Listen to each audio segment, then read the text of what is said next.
Jesucristo y amigo de todos ustedes. Discúlpenme porque me encuentro enfermo, entonces ustedes notarán una diferencia en mi voz. Entonces, bueno, vamos a grabar un nuevo vídeo después de hacer esta pequeña aclaración o inciso y vamos a tratar el tema de sola escritura. ¿Por qué? Porque en este vídeo voy a tratar de clarificar lo que es la sola escritura, porque se da a muchos malos entendidos, tanto en el campo católico romano como en el campo evangélico. De tal manera que después de este vídeo espero de que tengan un conocimiento claro de lo que los cristianos evangélicos queremos decir con sola escritura. Porque hay, repito, unos conceptos muy equivocados de lo que es realmente este principio epistémico. Pongo este texto de Aristóteles para dejarles claro de que mi intención no es convencer a nadie de este principio que los cristianos evangélicos usamos, de la sola escritura. Simplemente mi intención no es de convencer, sino de enseñar y que tengan un concepto claro de lo que es este principio o metodología que nosotros los cristianos evangélicos usamos. ¿Qué decía Aristóteles? Solo una mente educada puede entender un pensamiento diferente al suyo sin necesidad de aceptarlo. Entonces, bajo esta premisa es que estoy haciendo este vídeo. Mi intención, repito, no es convencer a nadie del mismo, sino que ustedes nos puedan entender, los católicos romanos, porque hay muchos conceptos al respecto que no son adecuados, que no se ajustan a la realidad.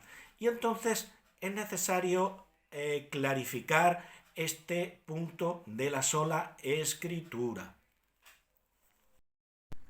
Mucha gente piensa que cuando los cristianos evangélicos hablamos de sola escritura, queremos decir que no vamos a validar nuestra fe apoyándonos en concilios, apoyándonos en los padres de la Iglesia, apoyándonos en catecismo, ni nada de esto. Pero esto no es cierto, esto no significa sola escritura. ¿Qué es sola escritura? Bien, no es una doctrina ni tampoco es un dogma, es un principio epistémico. Y ustedes me dirán, ¿qué significa epistémico? Bueno, pues es un método de racionalidad analítica para conocer algo. En este caso, un sistema de creencias. Un método de racionalidad analítica, es decir, epistémica, que se puede aplicar a muchos campos, no solamente a un sistema de creencias, como es la cuestión que nos lleva, sino que puede ser aplicado a la filosofía, a la sociología, etc. Entonces, es un principio epistémico. Sola escritura es un principio epistémico. Y epistémico significa método de racionalidad analítica para conocer algo.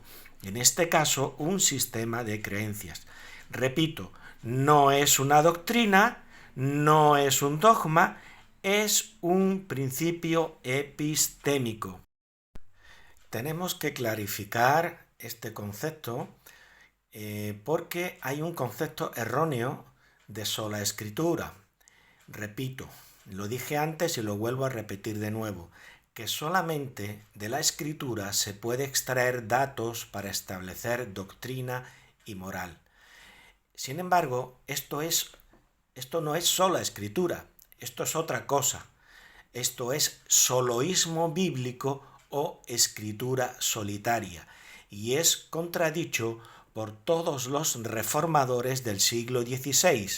El soloísmo bíblico es una falacia de hombre de paja que es utilizado por la apologética garrotera católico-romana en contra del cristianismo evangélico.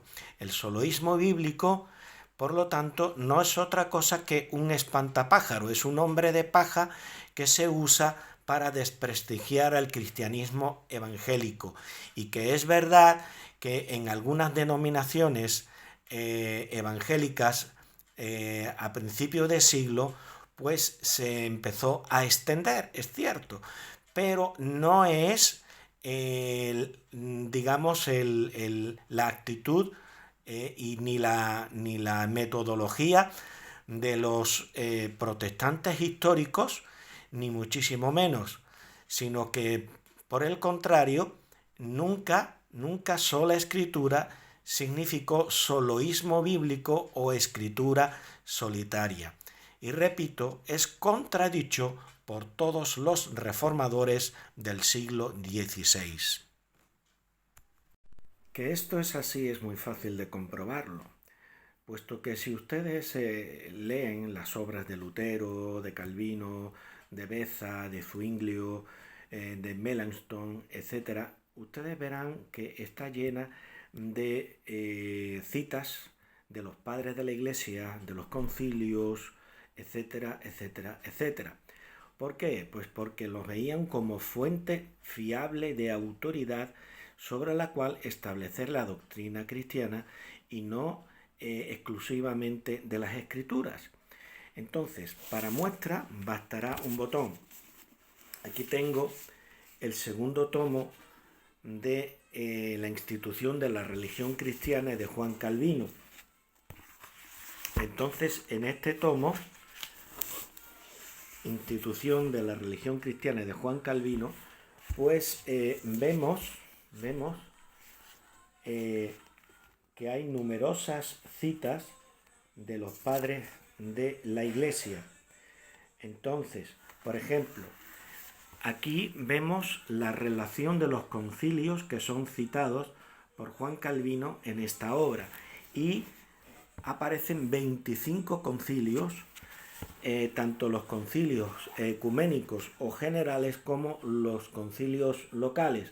Entonces se habla, por ejemplo, del concilio de África del año 419, en el tomo segundo, página 893, el primer concilio de Antioquía, el concilio de Aquilea, el concilio de Calcedonia, 451, el primer concilio de Cartago del año 256, el segundo de Cartago, el tercero de Cartago, el cuarto de Cartago, el concilio de Constanza del año 1415, el concilio de Constantinopla del año 81, etcétera, etcétera, etcétera. Así hasta 25 concilios. Y no solamente concilios, sino que vemos que también se cita muchísimo a los padres de la Iglesia. De tal manera que hay un índice de autores que son citados.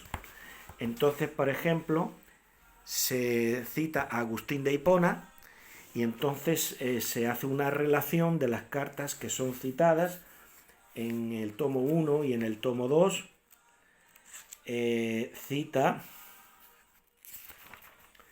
Cita, por ejemplo, contra Adimanto, las confesiones de San Agustín, contra Juliano, contra la epístola fundamental, contra las cartas de Petiliano, de la corrección y de la gracia, de la doctrina cristiana, de la fe y del símbolo, de la ciudad de Dios, la catequesis de San Agustín, réplica a Fausto el Maniqueo, libro de cuestiones, etc. Entonces se cita profusamente a Agustín de Hipona, y también se cita, por ejemplo, a Ambrosio, las cartas, comentarios romanos, de Oficis, sobre Jacob y la vida bienaventurada, también se cita a Anastasio, obispo de Antioquía, Anastasio, patriarca de Constantinopla, a San Anselmo, etcétera. Entonces nos damos cuenta de que los reformadores del siglo XVI, tomaban a los padres de la Iglesia, tomaban a los concilios como una fuente de autoridad mediante la cual establecer doctrina.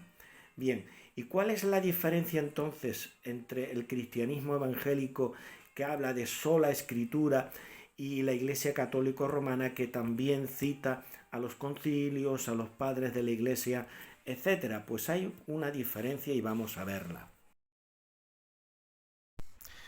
Para entender mejor la diferencia entre el concepto católico romano de tradición y el concepto cristiano evangélico o protestante de la misma, mejor vamos a una definición de tradición que nos da Fray Santiago Ramírez de Dulanto en el artículo Tradición, y que está consignado en la Enciclopedia Ilustrada Espasa en el tomo 63 y en la página 371 al 376.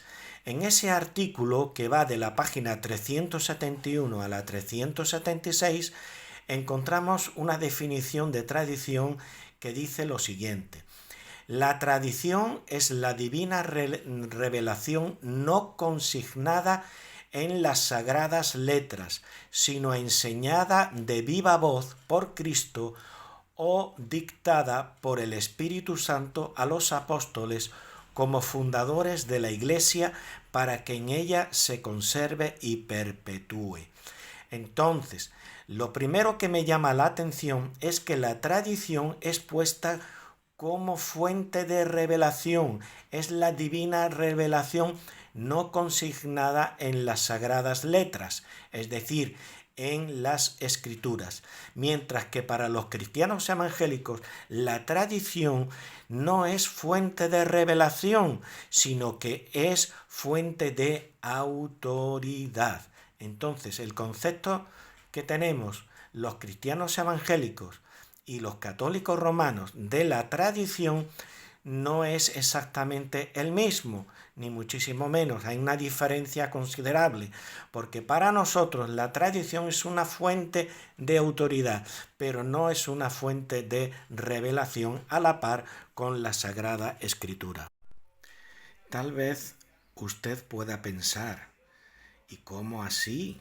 Si los evangélicos citan de los concilios ecuménicos o locales, citan también a los padres de la Iglesia, citan de sus confesiones de fe, etc., igual que un católico romano lo hace cuando cita a San Agustín, cuando cita al Crisóstomo, cuando cita a San Bernardo. Entonces, ¿dónde está la diferencia?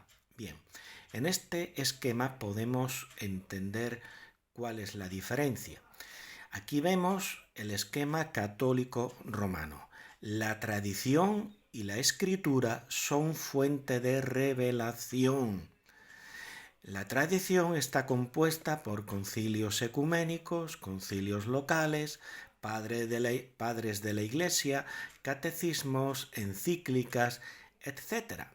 Lo vemos en esta parte de la balanza, como en este platillo pues está puesta la tradición, y en el otro platillo están las sagradas escrituras, y nos damos cuenta cómo teóricamente, solamente en teoría, resulta que están equilibradas. En la práctica no, pero en la teoría están equilibradas, de tal manera que tanto la tradición como las sagradas escrituras son fuente de revelación, cosa que no pasa en el cristianismo evangélico. Tenemos tradición, tenemos las sagradas escrituras, pero la tradición no es una fuente de revelación, sino que es una fuente de autoridad. Repitamos, ¿qué es la tradición para un protestante? es la exposición de las verdades contenidas en las Sagradas Escrituras, mediante la palabra viva en la predicación o consignadas en libros y también en artículos en los concilios ecuménicos. Entonces, para nosotros es la exposición de las verdades contenidas en las Sagradas Escrituras, su sistematización y presentación en artículos. ¿En dónde se presenta?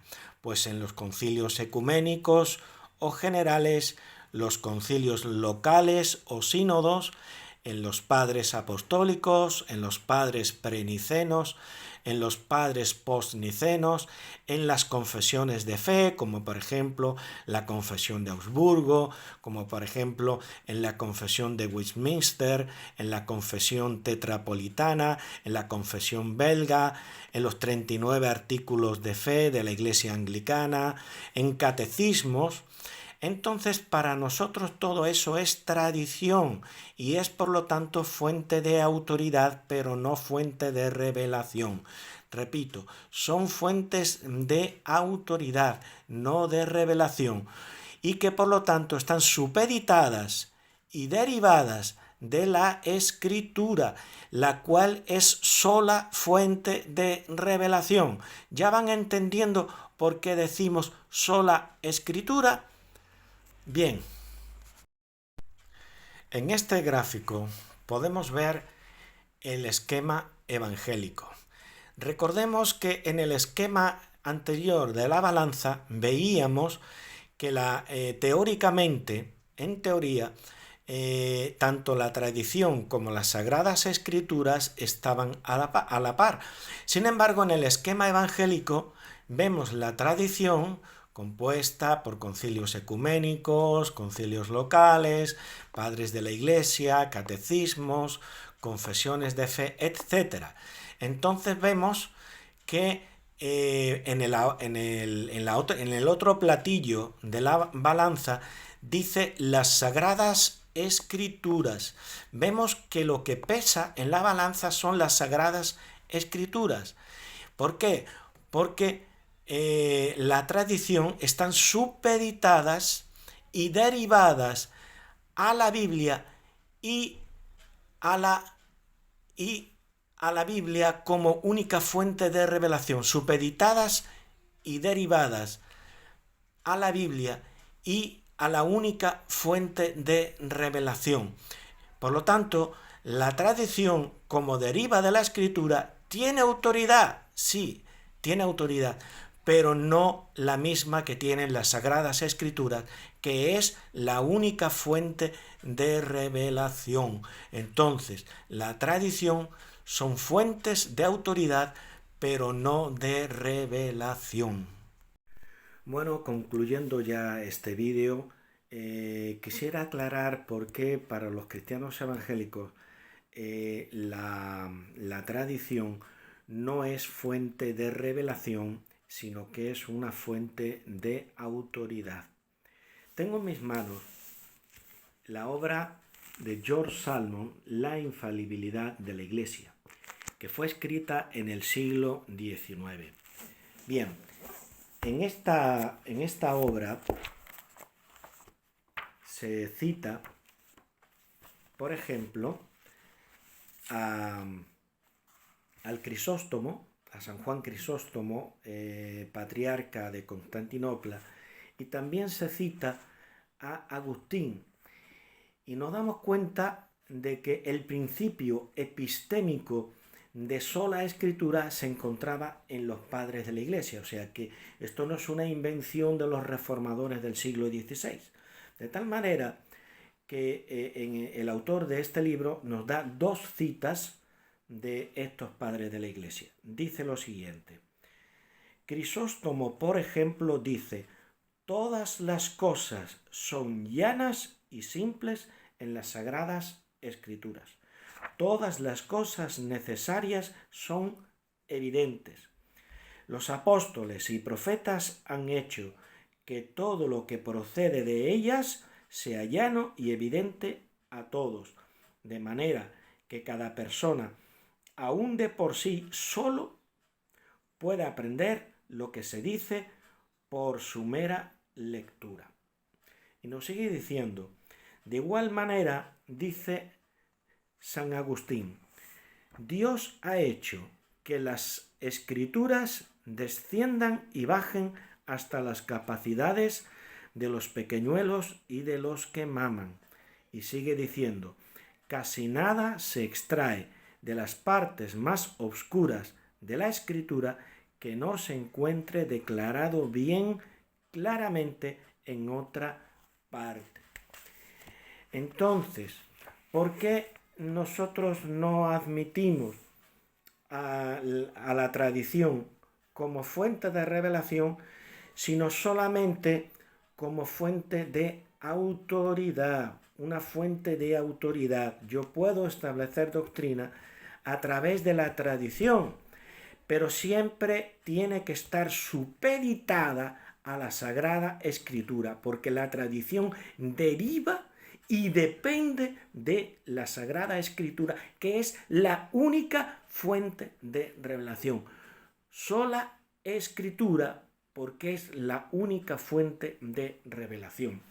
De tal manera que muchos de los dogmas de la Iglesia Católica Romana, que son justificadas como parte de la tradición, en realidad nunca formó parte de la tradición como fuente de revelación. Y en la página 39 de esta obra, La infalibilidad de la Iglesia, George Salmon nos dice lo siguiente, algo muy interesante.